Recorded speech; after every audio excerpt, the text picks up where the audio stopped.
We are live.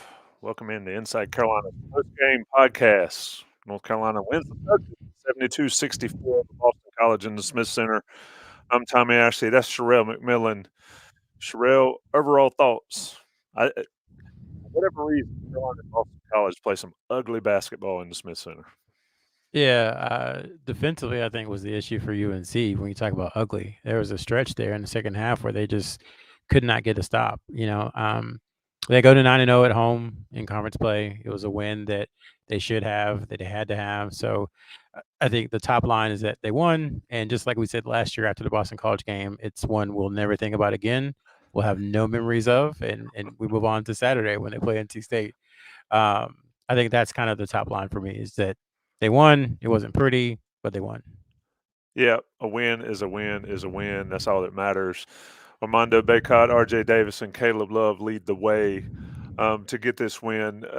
Let's talk a little bit about overall. I felt like it was sort of a microcosm of the season. It seems like we're reliving these every time Carolina takes the court. They have success. They look really good. Then they stop doing whatever they were doing to have success, and they look really bad. It filters down to the players. We can talk about the usual suspects, but they don't play well. I just think Carolina makes this game so difficult, the game of basketball, Sherrell, when they do not feed Bacot every single time. They did it, had success. They quit doing it, didn't have success, and then they go back to it. It's somebody's turning over in their grave, thinking about a big man like Bacot not touching it every single time. But what you think? Yeah, it's frustrating with this team. I think the issue is you expect it to be better than it is because of how much experience they have, and you expect an experienced team to be able to close the team out. They know that if you let them hang around, then eventually, like it did, the lead will get down to one. And so I was just chatting with people, during the game. It was like every time it got up to 7, 8, 9, 10, they would kind of go into one of their little 3 minutes without a field goal funks where BC would, hit it 2 free throws, get a layup, and before you know it, it's back down to 5. And then Carolina is focused for 2 minutes, and it gets back to 10 or 11, and then back down it goes to 7. And you expect more from that from a team this experience. You expect them to be able to put a team away. Great teams when you get to 10, maybe it gets down to 8, but then you have a 10-0 run, you get it to 18, and the game's over. And it seems like that's where they're missing, just that ability, that last kind of finishing move, so to speak, to close out teams. And that's been a theme all year. That's why they lost to Iowa State. They had them beat. You talk about Virginia. They were up 7 in the second half. So it's just I don't think we're quite able to reconcile exactly what the issue is, and maybe it is just that they go away from Baycott for too long. But yeah, that is concerning as you move forward, and maybe this is the kind of game um, last week or Saturday against Louisville where they started off slow and they eventually blew them out. Tonight, where they kind of let them hang around and then knocked them out. Maybe they can start to develop that as they continue through ACC play. Yeah, the thing that's is scary if you're a North Carolina fan watching that is if you do that in the tournament, the season ends, and that's what everybody's talking about. This team's gearing towards. We saw that almost happen against a Baylor team, but alas, we're not there yet. Give some credit to Boston College too. I mean, those dudes were scrappy, and I kind of liked. I'm an old school basketball guy, so I kind of like the Quentin Post Armando Bacot battle going in there. Post wasn't trying to draw charges, wasn't flopping and all that. What'd you think of Bacot's ability? Post is not the most talented post player, but he's pretty good. And he had 17 and 5. He probably could have some more rebounds being that big. And he only played 20 minutes. What'd you think of Bacot's performance against the big? I thought it was fine. I really think Bacot likes that because there are a lot of times where guys try to get under him. They put, every high school team you've ever had has the football player who's just 6'8" and he's like 280 pounds and he's all muscle. Bacot, I feel like, goes against a lot of those guys, and he doesn't have typically people who are, his size, 6'10", 6'11", 7 foot. So I think for him, it's fun because he can actually play his game and then he can defend in ways that he doesn't like to be defended. I think that's a good thing for him.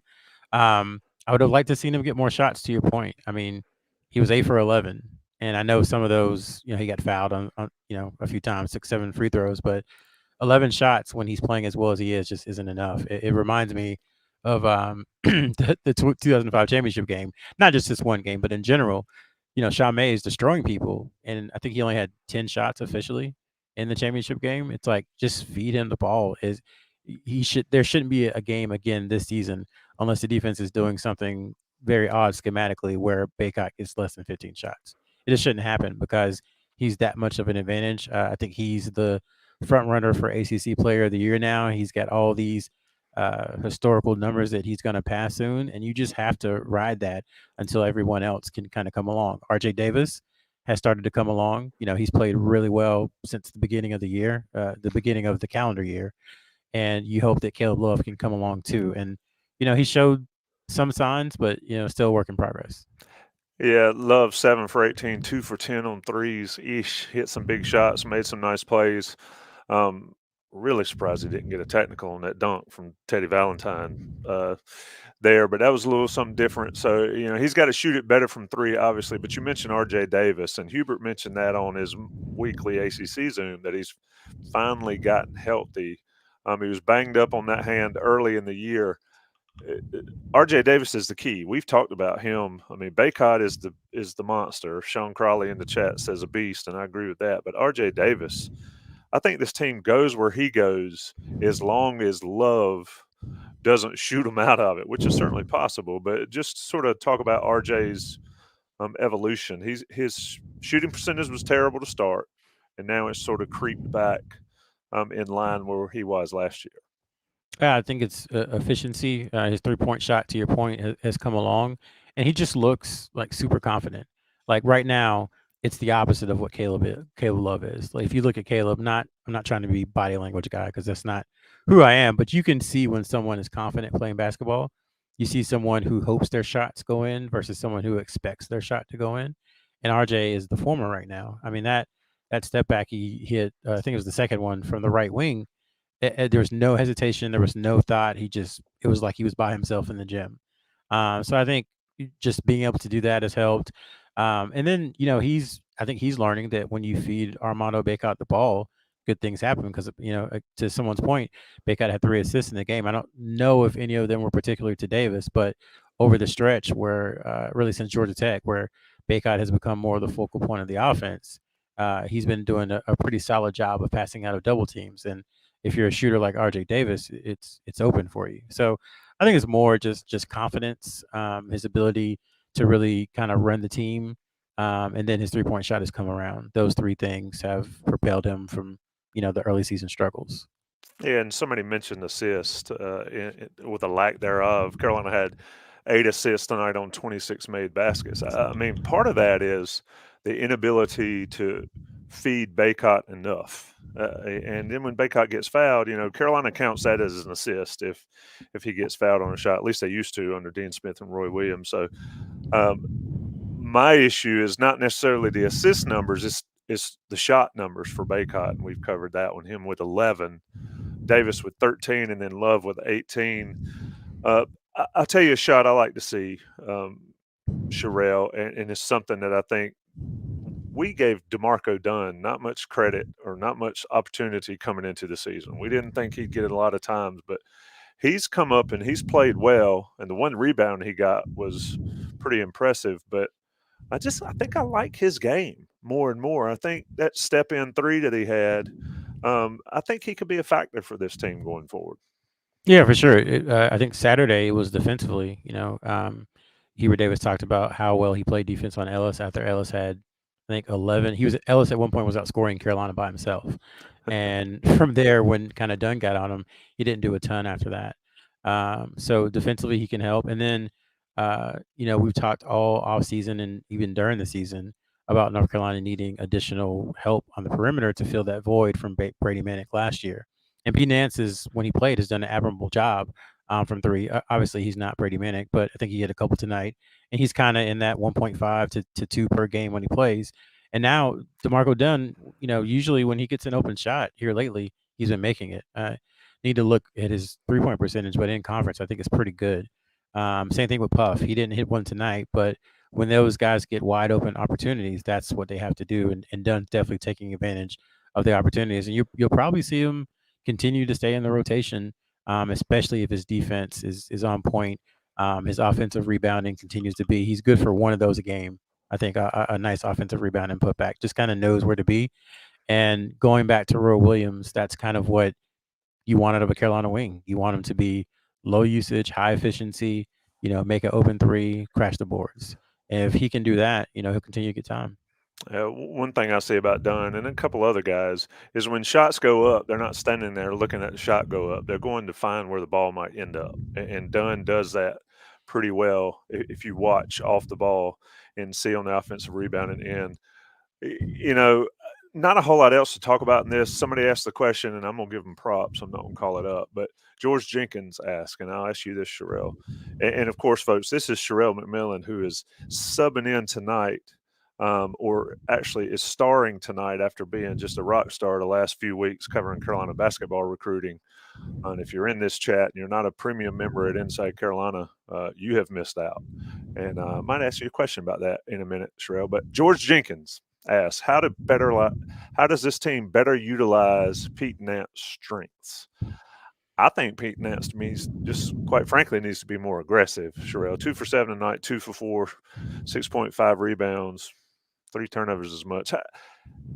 It's like him getting hurt has really set his evolution, his assimilation into this team back a little bit. How can that improve going forward? Yeah, you got to remember this is he missed 3 games, so this is his 15th game with this group. It takes some time, man. I know nobody wants to hear that because there's not a lot of time left. This is his one and only year at UNC, but it does take time. I think I'd like to see him more in the corner. That way, we know he could. He's pretty effective from shooting three. I think he might have the highest percentage on UNC's team. I'm pretty sure he does with that has over a certain amount of attempts. Like I know Puff is in the 45s with a few attempts, and Dunn's up there with a few attempts, but Nance has a good number of attempts and has a decent percentage. I'm pretty sure. So see him in the corner more to draw out defenders to give Armando Bacot more room to operate. And then to your point, just be more aggressive crashing the boards. He is 6'10", 6'11". So, he needs to utilize that and be more aggressive in trying to get rebounds and just clear out space for Bacot. I think that's a real good way to use him. And then, when he's on that second unit, I think you can do the same thing. They've done a lot of stuff with pick and roll with him from that left side, trying to, get him isolated on guys and let him back him down. So that's good offensively. Defensively, I think it's been a struggle for him at times. It's weird because the numbers say that North Carolina is much better with him defensively in the game, but then you look at the eye test, and tonight there were about 3 straight possessions where they just went right into his chest and post and I can't remember the other fellow, but there was 2-3 guys who just went straight into his chest for layups. So I think that's how you have to do it. He is skilled. He can pass. He can shoot. So I think you have to let him do those things and just letting him get in the corner, hit a couple threes, give Armando Bacot space, cutting, passing. Those are kind of ways that utilize him. Maybe you put him in if they ever decide to do high-low again, they play Syracuse soon. That's somewhere he can excel too, in the middle of a zone, or kind of being the big up top in a high-low set. I'll let you preview North Carolina State, North Carolina Saturday at 5:00. Another weird time, right in the middle of NFL playoff game. But Sherrell, how does this team match up against NC State? I mean, DJ Burns is a load for State, but I mean it's got to be Bacot, and more Bacot, right? Yeah, that's the answer. I mean, DJ Burns has had a very solid year. I don't think he's in the same stratosphere as Armando Bacot. And I think Bacot's conditioning, the fact that Bacot plays so much, I think that's actually going to be a positive for him in this game because Burns is not going to be able to keep up if UNC can get out in transition. Now, the counter to that is, can UNC keep up with Joyner and with Terquavion Smith? Caleb Love and RJ Davis and Leaky Black and DeMarco Dunn and Seth Trimble are going to have their best defensive game of the season to beat NC State because those guys, yeah, they're going to take a lot of shots, but they're going to make a lot too. So if you can kind of choke them off, if you can get them shooting poor percentages, then I think you have a good chance to beat NC State. If not, and they start making tough shots, it's going to be tough for UNC. The only thing I would mention is that for whatever reason, UNC, whether it's Roy Williams or Hubert Davis, since Keats has got there, they have great offensive games against NC State. I think it was like I'll have to go back and look it up, but 5 or 6 times it scored 90 or more, and like 4 times they scored over 100. And this, stretches over 2 coaching staffs. So I don't know if it's just seeing those NC State jerseys, if it's something schematically that Keats does that UNC exploits, but I think they are going to have one of those offensive performances because I don't see a ton of stops in this game. I think if you are inclined to do so, the over will be your friend. Absolutely.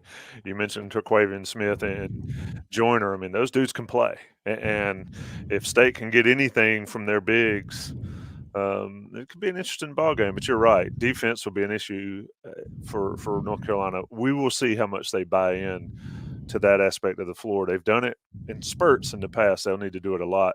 And Puff Johnson had a great game in PNC last year, I believe it was. Let's see if he can step up. Folks asking about him and Styles and Seth Trimble and all in the chat. Hubert Davis plays who Hubert Davis plays. Jalen Washington hurt or not available this evening, and so he was out. Last question, Sherrell. What do you think about? I've never asked you this directly, I don't think. What do you think about Hubert Davis's rotations compared to what you grew up with watching Dean Smith, Roy Williams? Because it is clearly the NBA mindset of my rotations are based on the matchups, whereas Roy and Dean we're doing what we do. Yeah, it's different, and I think we as people who have covered UNC, who follow UNC, we have to allow ourselves a chance to learn Hubert style before really maybe criticizing it or not understanding exactly what's going on because it is different. With Roy Williams, you knew that at the 16:38 mark, Tony Bradley and Luke May were coming in for Kennedy Meeks and Isaiah Hicks, and then you knew at the 12:34 that Kennedy Meeks was coming back in at the 11-minute mark. The starters were going to be back in. Like you kind of plan your day around it, and that's just not what Hubert Davis is doing right now. And that's the other thing. He's only been a head coach for a year and a half. So what he does now isn't necessarily what he's going to do in year 4 or 5, or necessarily what, if things continue to be successful, he'll do in year 10 or 11.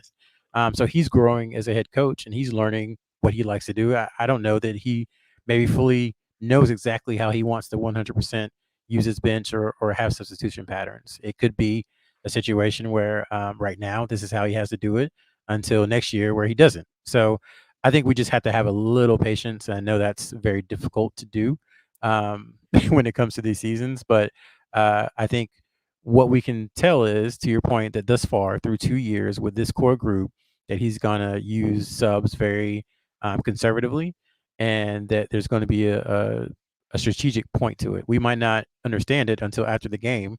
Like McCoy, for example, against Virginia, he said basically everybody's like, "Well, why is McCoy playing?" He was like, "Well, they have big dudes, and McCoy was the biggest guy we had left." And it's like, okay, well, in that instance, it makes sense. Maybe his play didn't, give the desired result, but at least the thought process made sense. So that's where I'm at with it. It's different, it's new, but you kind of got to allow him to grow as a coach, and we have to kind of follow and see where things go before we can start to make judgments, I think.